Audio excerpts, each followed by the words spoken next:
నమస్తే, నేను మీ ప్రవక్త. మా గల్లీ గణేష్ దగ్గర సందడి. అందరు గాజులు వేసుకుంటున్నాం కాబట్టి గాజుల ప్రోగ్రాం కోసం గల్లీలో అందరూ అసలు ఎంతమంది కనిపిస్తుంది ఈ 9 రోజుల నవరాత్రి ప్రోగ్రాం. ఆడవాళ్ళకైతే ఒక పండుగ. బాలగంగాధర్ తిలక్ ఎలా పెట్టాడో ఏం ఆలోచించి అప్పుడు సిచ్యువేషన్కి తగ్గట్టు పెట్టాడు. కానీ ఇప్పుడు మాత్రం ప్రజెంట్ అందరూ ఎంజాయ్ చేయడానికి మాత్రం అవుతుంది.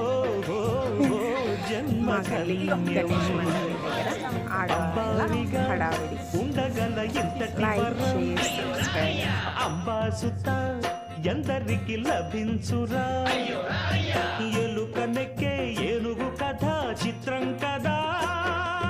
దండాలయ్యా ఉండ్రాళ్ళయ్యా దయ్యుంచయ్యా దేవ నీ అండా దండా